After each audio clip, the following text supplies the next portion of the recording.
how to deploy a managed Kubernetes on Amazon's AWS, that's EKS Elastic Kubernetes Service using step-by-step procedure, where Kubernetes is a managed container solution that consists of a master node and multiple worker nodes, where master node is managed by AWS and you as a customer will manage all the worker nodes. And the typical workflow of creating a Elastic Kubernetes service involves first provisioning a EKS cluster, then creating one or more worker nodes, then connecting to this Elastic Kubernetes service using tool of your choice like Kubectl, then finally deploying applications on pod. How to deploy all this using a step-by-step procedure from AWS console. I'm going to show you all this in today's episode. Welcome to another episode of weekly video series on Docker and Kubernetes with me, �𝐴𝐴𝐻𝐿 from team K21Academy, where we take you from complete beginner on Docker, Kubernetes and cloud native applications and help you in your certification and make you expert on Docker and Kubernetes. But before I show you the step-by-step procedure to create a Elastic Kubernetes service on AWS console, so let me give you the context behind today's episode. So I have a comprehensive step-by-step training program on Docker and Kubernetes for beginners, including Certified Kubernetes Administrator, which is certification from Cloud Native Computing Foundation, CNCF. And in this program, we have an extensive 33 hands-on lab with 1 year on-job support. So a lot of our existing students wanted to know how to deploy this Kubernetes on AWS. So we decided to have a dedicated mini program covering everything related to Kubernetes on Amazon's AWS, which is EKS Elastic Kubernetes Service, and two other components like Fargate and ECH, which is Elastic Container Service. So I decided to create this program and gave it to my old existing students on Kubernetes. Those are part of Certified Kubernetes Administration certification. And I'm also planning to give this bonus free for my new student who are joining in this next batch, which is starting on 12th of September. Now, if you have never attended my free training on Docker and Kubernetes for beginners, including certification, so I'm going to tell a little bit more about this towards end and how you can get hold of this bonus Kubernetes on AWS towards end of this episode. First, let's quickly have a look at container orchestration, Docker and Kubernetes options on AWS, and the installation options and which one we are going to look at in today's episode. So Kubernetes is a container orchestration and management tools. So what you see, these three nodes, like that you can have multiple nodes or hosts on which you're running containers, multiple containers, and these multiple containers are where your microservices or applications are running. So similar to Kubernetes, you also have other orchestration tools like Mesos or Docker Swarm. But in last 3-4 years, Kubernetes has come out as a leader in container orchestration tool, capturing 70+% market on container orchestration. So on AWS, you get three solutions. First is Elastic Container Service, which is ECS. Second is EKS, which is Elastic Kubernetes Service. And third is Fargate, AWS Fargate Service, where ECS is a container orchestration tool that is created by AWS. Then you have an Elastic Kubernetes Service, which is a managed Kubernetes, which is same open source Kubernetes, but presented as a platform by AWS. And third is Fargate, which is container on demand. So when you're deploying ECS or EKS, you need to create a cluster. Whereas Fargate, you don't need to create a cluster. You just say, I want containers or container on demand. Now, detailed description about or differences between these three, I'm going to discuss in one of the future episodes. And when you're looking at the deployment options or installation options of Kubernetes, you can create a Kubernetes for development purpose where you're doing it just for testing. So you can deploy using Minikube, or you have Kubernetes using Docker Desktop. So Docker Desktop has a version of Kubernetes, or you can do unmanaged using kubeadm, kops, which is on AWS, or kubespray. All these three options are for unmanaged Kubernetes using installer based. Now you have something called managed Kubernetes, which is an open source Kubernetes deployed as a managed service by the cloud vendors like Azure from Microsoft, which is AKS, Azure Kubernetes Service, or Google Kubernetes Engine, or Oracle Container Engine for Kubernetes. Something similar from AWS's EKS Elastic Kubernetes Service. So this is the one which we're going to look at today. So that managed Kubernetes on AWS, that's EKS, Elastic Kubernetes Service can be deployed in one of the two methods. You can either use a command line utility called EKS CTL, which is Elastic Kubernetes Service CTL control basically, or you can do it using console. So I'm going to show you today from console, and if I see the demand, I might show it via the EKS CTL command line as well. So in order for you to understand the deployment using console, you need to understand one final concept, which is the architecture of Kubernetes. Now, Kubernetes consists of a master node and one or more multiple worker nodes. These three nodes are worker nodes, and this is where your application runs on these worker nodes. So you have the master node, which consists of various components like Kube API, etcd, Kube scheduler, or Kube controller manager. And then you have these multiple worker nodes where you have the container runtime on which your application is running. And you also have a cloud controller. And the role of this cloud control manager is to provide the underlying cloud resources like storage, compute, load balancers, networking, and so on. And if you want to know more about this architecture, have a look at one of the previous episodes at K21Academy.com/Kubernetes 12, where we go in detail about these components. Now, when you're deploying, you'll be deploying first the master node, and then you're deploying the worker node. And master node will have its one VPC, which is a network or virtual private cloud, and another network for your worker nodes where all your applications will be deployed. These three boxes here represents three worker nodes. So when we say manage Kubernetes, you will first deploy the master node, then you deploy the worker node, and then you connect to this EKS using your utility like Kubectl, and then we are going to run applications on this Kubernetes worker nodes. So first, let's have a look at what are the high-level steps you need to do in order to install and configure Kubernetes or manage Kubernetes on AWS, which is Elastic Kubernetes Service or EKS. So the first thing you'll be doing is the setting up the master node. And once master node is set up, then you do install AWS CLI and Kubectl. So AWS CLI is required to check the status of this Kubernetes cluster. And later when we install worker node, or in future when we install the application on this Kubernetes cluster, we can remotely control and check the status of Kubernetes or EKS. That will use AWS CLI as well as Kubectl remotely. So once we have installed and configured the CLI and Kubectl, then we'll validate that the cluster we created is working successfully. And then we'll install and configure these worker nodes. Now, worker node is where you'll be running your pods on which your applications will be deployed. And finally, once we have done all this setup, if you don't want to use this cluster anymore, then you can destroy or delete it so that you don't get charged for Kubernetes cluster if you're doing this for testing purpose. So within the master node, you'll be first logging into the AWS portal, and then go to the console on EKS, which I'm going to show you in a minute, and click on Kubernetes cluster or create Kubernetes cluster.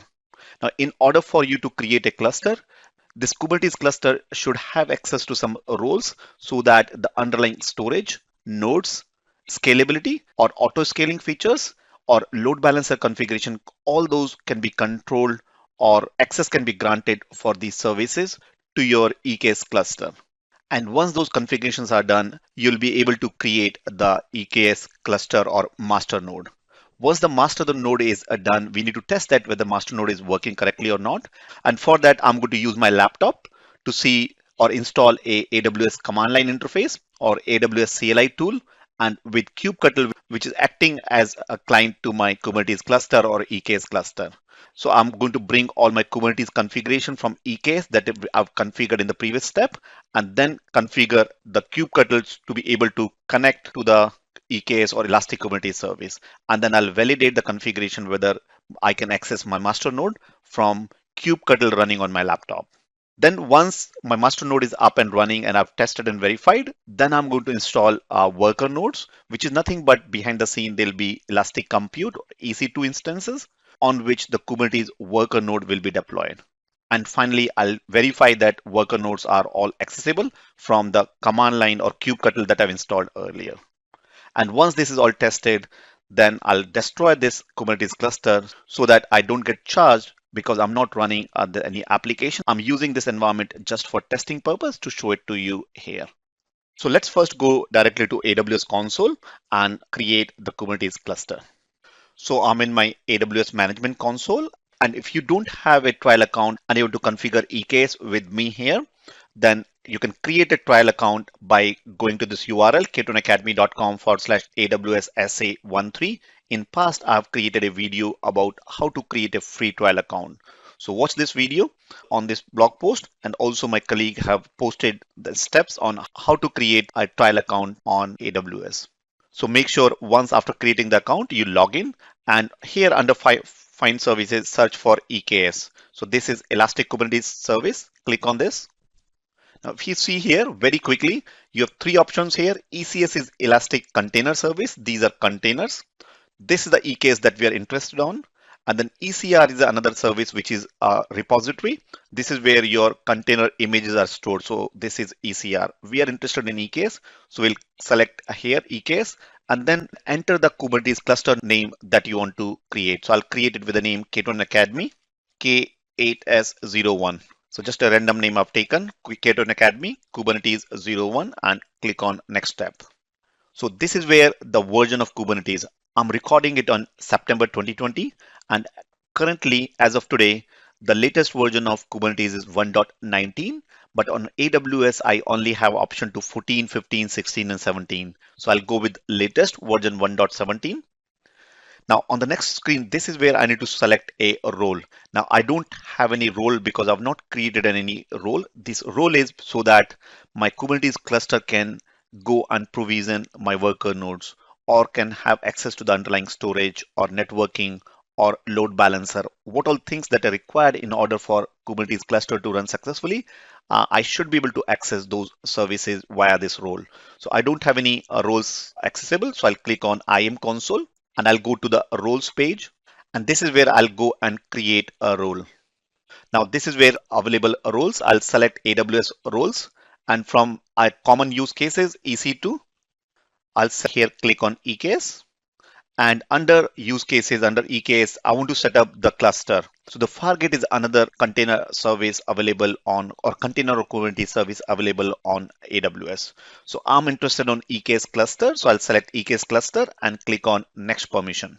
And here there's a permission called Amazon EKS cluster policy. So I'll leave it selected that I've selected this policy. Click on next tags, leave the default. We are not defining any tags, and click on next review.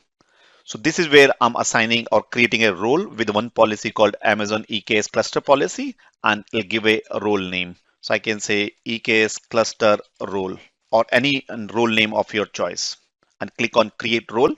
So I can see my role created here. I'll go back to the tab earlier, which I was working on to create a cluster. Just click on refresh here. And then from drop down, you should be able to select or see this cluster role here. Now, encryptions are like when on the storage, the data is always encrypted, but it will be encrypted using AWS keys. If I want to encrypt it using on my own keys, I can create these keys and select here. So I'm leaving it default. I'll let AWS encrypt the data. And here I don't want to apply any tags. So I can leave tags blank and click next. Now this is where my Kubernetes master node will need a network on which it will create these machines, or the master node or the server where master node is running. And that master node must be running inside a network. So this is what I'm selecting here, VPC. So this VPC is where my network, and I'm leaving the default network that comes with the trial account. So in the diagram that I mentioned earlier, this is the network in which I'm creating my control plane or the master node. So when I'm saying create a VPC or select a VPC, this is that private cloud that I'm selecting on which my master node is deployed. So the master node will be deployed automatically on, and it will be deployed in one of these subnets that comes default with my EKS setup. Now security group is firewall. I'll leave it default. Now this is where the cluster endpoint. So this is my API server. Again, going back to this diagram here. So I have an API server. So Kubectl is going to make connection to this API server. So this API server endpoint is public, which means I can access it over the internet. Now I want to access it from my laptop, and hence I'll leave it public. But in your production environment, you might want to keep it internal or private. If you don't want to expose this endpoint to the public, then leave it private. But here I'm doing it for testing purpose, I'll leave public. Now these work, if I select public and private, that means my worker nodes, they want to connect, they will come over the internet and then will be able to will be accessing this via the public endpoint. Or if I say it's public and private, then those worker node will be accessing my API server privately on the internal IP. So for the time being, because it's a test environment, I'll leave it public and click on next. Now, all my logging for all these API server, audit, authenticator, these logging disabled for now. And in future episodes, we might enable them and see how you can integrate with CloudWatch or other logging tools. For the time being, leave it default disabled and click on next. And this is where I'm reviewing, and that's all I need to do to create my master node. Now remember, I've not set up my worker node yet. I've just setting up my master node. So verify my cluster version is 1.17.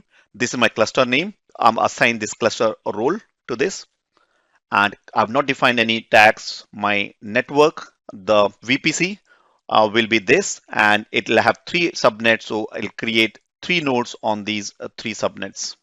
My cluster endpoint or API server is public, and all my control plane logging is disabled right now. Click create, and it'll create in few minutes, it'll create the master node.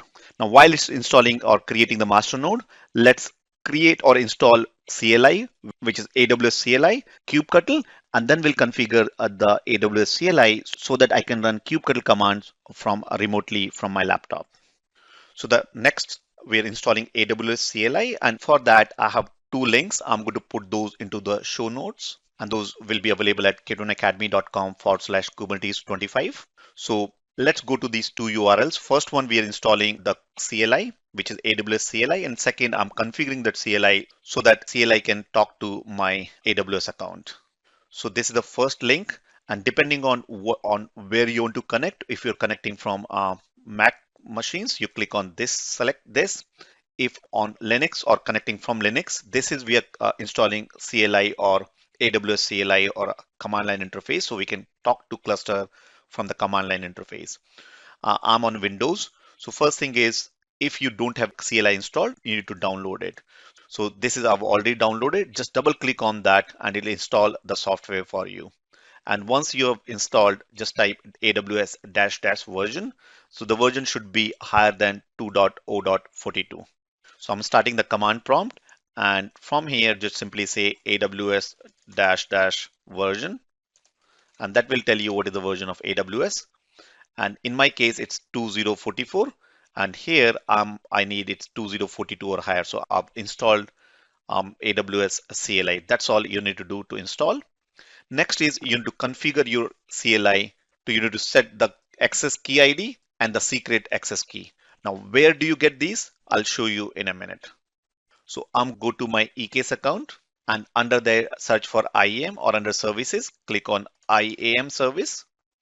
And from here, under your root access keys, drop down here and say managed security credentials. And under here expand these access keys. Now already created an access key. Or you can have, I think, up to 2 access keys. So I'll create one new, or let me delete this. This is one which I created earlier. So I'll say delete, yes. And now I'm creating a new access key. So by clicking on this, you'll get an access key. Now you click on show access key. I'm not going to show it, or I'll hide that access key, but make sure you keep this key safe with you and copy these keys with you, because I'm going to use that in next screen. I've collected my access key ID and access key, both ID and key. So I'll go to the command prompt again, and this time I'll say AWS configure. Now I already once configured on this AWS CLI, so that's why it's saying there is a key. So I'll enter my new key. If you've changed that, or because I've deleted my old key and I'm using the new key, so I'll enter here the key ID, hit enter, and then I need to paste here access key. Don't try with this key, because I'm going to delete this key after this demo. So it will not work even if you try. So this is just to show you here.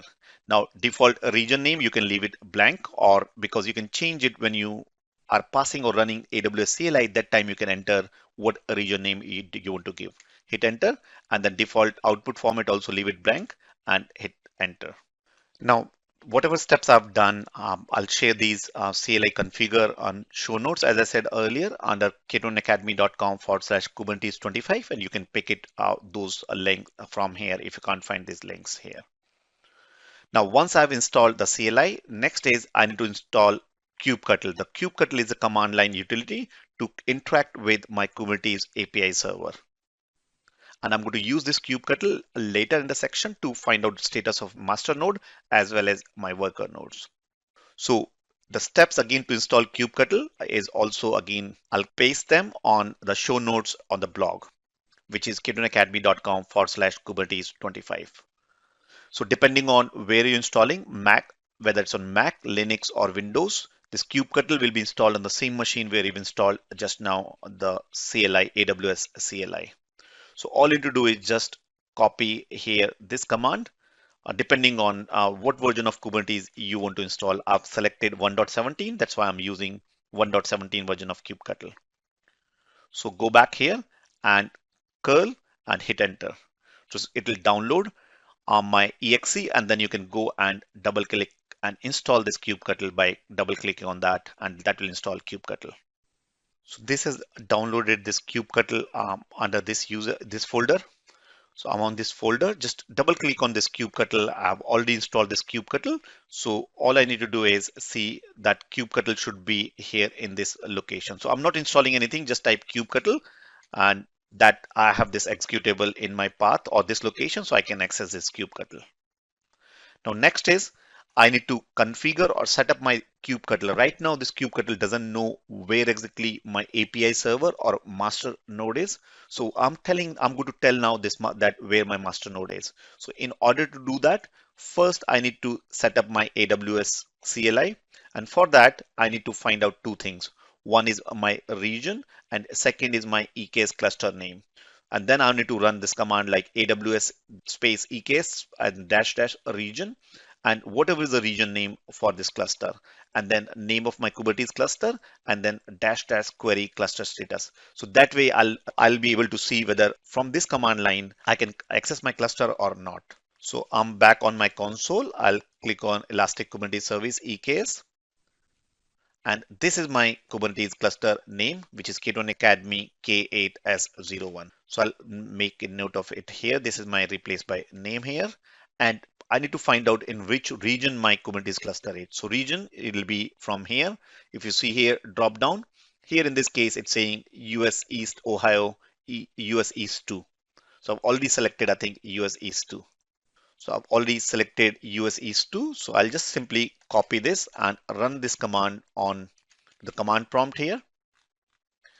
And it'll tell me whether my cluster is ready or not. So it says, yes, cluster is active, and I can see this status from here as well. The cluster is active. So same thing, I can see it from console and from here as well. Now I need to do one more thing. I need to fetch now all my configuration from my master node, which is we have just configured, I'll bring that configuration onto my Kubernetes Kubectl running on my laptop, then run my Kubectl commands, all my commands like status of the pods or nodes or all cluster through this Kubectl. So for that, I need to say update kubeconfig. This command I need to run, and where name is my name of the Kubernetes cluster. So here same command, but instead of name, this is my name of the cluster. So I'm saying EKS region. This is my region is US East 2, and I'm saying update the kubeconfig. So whatever is configuration on the Kubectl currently, it will be replaced by whatever is the latest or whatever is this cluster configurations are from here. So I hit enter and say update config. So what it has done is it has added a context on my kubeconfig. So this is my .kube is a folder, hidden folder. Inside there is a config folder. So let me quickly go and look at that location. So this is my user, and inside that there is a folder called .kube, and this is the config file which it has created. So let me open it via the Word, and so this is how it's saying. This is my API version 1. My clusters, this is one of the clusters. This is my certificate. So this is connecting to my EKS using the clusters. This is my cluster name or location, and this is the cluster key which I've picked up. This is my certificate authority data. And so this is how it knows that where my Kubernetes cluster is running on EKS or AWS. So now I'm going to see the Kubectl get service. So earlier I saw the status from AWS CLI. Now I'm going to run from Kubernetes command like kubectl. If I fire this command kubectl get service, so I have this service which is cluster IP service configured and running. That means it's been able to connect to the master node and get this service detail. So now we have installed WCLI. So just to do a quick recap, so far we have set up the master node. We have set up the command line interface, which is kubectl and AWS CLI. And the final step now is to create the worker node. Now, in order to configure the worker node, I'll come back to the cluster here on the console, and here you click on compute. And now once you see the status is active, you're going to add the node group, and node group is nothing but collection of nodes or groups on which acting as your worker nodes. So I'll say add a node group. And this is where I'm creating a node group which will have the worker nodes. So I'll say group 1 or whatever node group name you want. Now I need to specify now the worker node will also need an IAM role so that they have limited privileges. We don't want to give the worker node same privileges as we gave it to the master node, because master node is the one which controls or which creates underlying storage, adding nodes, load balancers, but the worker node doesn't need that information. Worker node only need a limited access, and those limited access are these three. First one is EKS CNI, which is a networking policy. Second is the worker node policy, EKS worker node policy, and third is the read access on the ECS container images. So this worker node should be able to read images from the registry so that they can fetch the images which are nothing but your applications or your container applications using which your containers are run. So these are the three permissions, all you need. So again, I'll click on IAM console role and click here and say create a role. So I'll come here and click on select AWS service, click on EC2 and click on permissions. And here you're going to first select and type here Amazon EKS. And this is first one we need to say CNI policy and then worker node policy. These are the predefined policies that are for the worker node. And apart from these, I'll need one more, which is Amazon EC2 container, and I need a read container registry read only. So I'll select these three and then click on next tags. Leave the tag field blank or default. Click on next review. So now make sure you have these three policies, one for networking, second is for worker node, and third is the access to read the registry, read the images from the container registry. So we can say EKS worker node policy and then click on create role. Once a role is created, you go back to the previous tab, refresh here, and you should be able to now see that tab or that role. So select that role here, and these templates are my EC2 or the worker node templates. I'm not going to select template. Label is again Kubernetes concept. We are not going to apply or select labels here. We'll create these labels later when we look at or configure services or pods in future on this. Then click on next. Now this is where I'm defining the shape of these machines or the worker node. So first is what kind of image we are doing Linux to, and instance type is or shape. Now remember here that your charge or the costing will be based on the shape you select. In order to save cost, I'm going to select a micro. So you will say I'll select here T3 micro and I'll select only 5 GB disk. It just we want to see how these node look like or how this cluster look like. In production, you probably might be speccing it a little bit bigger, but I just wanted to see or keep it under minimal costing where it's like T3 micro is I think free with your trial account. So you keep it to the T3 micro or the shape of which is or Linux machine shape, which is memory and CPU. Now in that node group, we are saying we create two nodes. It can grow up to two nodes and desire is two nodes. If you want auto scaling, you can increase later, and we're going to talk about this auto scaling maybe in future episodes. So then click on next. So the worker node will be 2 here. Now this is where I'm selecting the subnet or network for my this worker nodes. So again, looking at this diagram, so this is earlier we saw the network for here. Now, what I'm defining here is this network. So my worker nodes will be created inside this network. So if you want to have your master node and worker node to be in a different network, which you should be, then you create a separate VPC here for this. Because this is a demo, I'm going to show you I'm using the same VPC both for worker node and master node. Ideally, you should keep them separately. So I'm using the default VPC and the subnet that comes with it. Now I'm saying allow remote access to the nodes. If I don't want remote access, I can disable that. But if you want to connect to this remote access, you need to create something called as SSH key pair. Now again, let me show you how you can create SSH key pair so that you can connect to these worker nodes through PuTTY.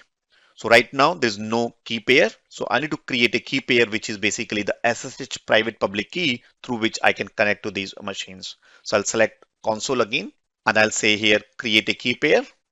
I'll give a name. So I'll say EKS worker node key pair and I'll say it in PPK format because I'm connecting from PuTTY. If you want to connect from a Unix or Linux machines or Mac machine, then you'll be using OpenSSH. So click on create key pair. And I'll save it with me because I'll need it if I want to connect to these machines. So save it on a place safely. And this is my fingerprint and ID. So that's all. Now I go back to this tab here, refresh it here. And here from drop down, you can see this key pair. And then click on next. If I want, I can restrict and say from where I can connect to these machines. So right now I'll say connections all, but in production environment or your customer environment, you need to be restricting these access via a specific network security group, which is nothing but the firewalls. Click on next. And now I have my all worker nodes set up correctly, which says this is my node configuration, which is a node group. Right now there's no labels, there's no tags. My network group 5 GB disk. The instance shape is T3 micro. There are 2 worker nodes, and this is my subnet for these 2 worker nodes. So these worker nodes, 2 machines will be created in these 2 of these 3 subnets. I'm enabled SSH and I can remotely connect to these machines and click on create. So this will now create my worker nodes. So refresh here. And the final part I'll be doing is I'll be validating with my configuration whether my nodes, these are like, it should be showing me 2 nodes, and dash watch means it will constantly see if there's any update or any command change or output changes, it will give me the output of that. So I'll go to this command prompt here and paste my commands, hit enter. So that means there's nothing changed. It's still building or creating my worker node, and soon I'll see these updates here on Kubectl. So if you see here, status is saying creating. So it's creating a group 01. Inside that will create 2 machines and with this version. So if you see, I've started getting that saying, it's creating 2 machines, but it's saying not ready. And now it's saying ready. So one is .52 and second is 30. So the IP addresses are 172.31.20.52 and second is .14.30. These are 2 machines it's given me.